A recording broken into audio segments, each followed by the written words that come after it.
La sensibilité, ce n'est pas une sensation. La sensibilité, c'est inviter Dieu dans ses décisions. Donc, comment on devient sensible? On devient sensible en développant l'art d'inviter Dieu dans ses décisions. Je veux faire ceci, Seigneur, qu'est-ce que tu penses? Je veux faire cela, Seigneur, qu'est-ce que tu penses? Alors, il y a 3 choses que je voudrais dire concernant l'art de poser des questions. Proverbe 3, le verset 5 et 6 va révéler une chose qui est assez intéressante. La version se dit ceci: cherche à connaître sa volonté pour tout ce que tu entreprendras. Mes amis, quand on dit l'esprit nous conduit là, ça veut dire on a cherché à connaître sa volonté. Donc, les gens qui sont conduits par l'esprit sont ceux qui ont appris à chercher à connaître sa volonté. Donc, si tu n'es pas intéressé par savoir s'il est d'accord avec ton voyage, lui aussi n'est pas intéressé à t'expliquer s'il est d'accord ou pas. Donc, la sensibilité, ce n'est pas le vent qui te souffle. La sensibilité, c'est une attitude à pousser Dieu à te donner son opinion dans tout ce que tu veux faire. Donc, dans la sensibilité, la première chose, c'est l'art de poser des questions. Dans l'art de poser les questions, le petit art de l'art de poser les questions, c'est ceci: demander la volonté de Dieu en toutes choses. Mais quand on le dit comme ça, beaucoup de personnes ne comprennent pas que la plupart des gens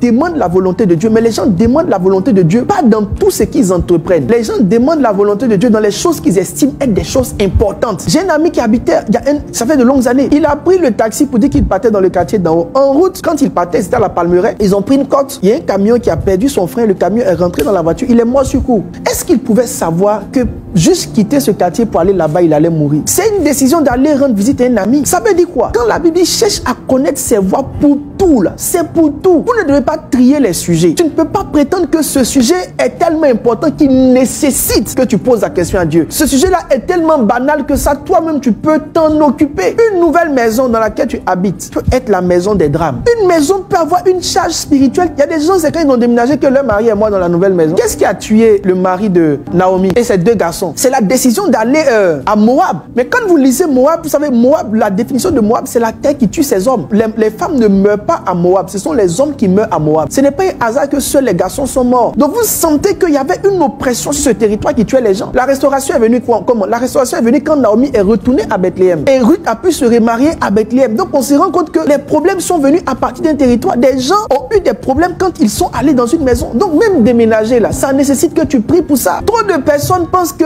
les petites décisions n'ont pas d'incidence. Les petites décisions ont des incidences. La petite décision d'avoir quitté même ton pays pour 1 an, c'est ce qui a fait qu'aujourd'hui tu n'es pas marié, parce que qui sait si c'était l'année là où Dieu envoyait le mari. Il y a une petite chose que tu as eu à décider de faire. Tu l'as pris pour une petite chose, mais dans la pratique, c'est cette chose en apparence petite qui a eu un impact sur ta vie, sa destinée. Donc dans l'art de poser des questions à Dieu, la première chose, c'est apprendre à demander des choses à Dieu pour tout. Je mange quoi? Quelqu'un va dire non, mais c'est qu'on sera maniaque. Mon frère, c'est mieux d'être maniaque et de vivre longtemps que d'être simple et de mourir tôt. Je mange quoi? Je porte quoi? Combien de personnes n'ont pas été tuées par un vêtement? Posez des questions à Dieu pour tout. Est-ce que je dois faire cet anniversaire? Seigneur, quels sont les invités même que tu veux à mon anniversaire? Je veux me marier. Seigneur, tu veux que je le fasse où? Je le fasse comment? Qui j'associe? Qui est mon PCO? Qui est ma dame de compagnie? Posez des questions pour tout. Souvent, c'est celui qui est le plus proche qui te tue. Combien de personnes n'ont pas été empoisonnées dans les invitations? Donc, le problème de la sensibilité, c'est que les gens n'invitent pas Dieu. Les gens, il dit reconnais-le, invite-le dans toutes tes voies. C'est-à-dire, dans tout ce que tu veux faire, il faut dire Seigneur, qu'est-ce que tu penses que je dois faire? Donc, mes amis, posez des questions. N'ayez pas l'impression que non, quand il va s'agir de non, pour tout. Il dit, regardez ce que le verset dit. Cherche à connaître sa volonté pour tout.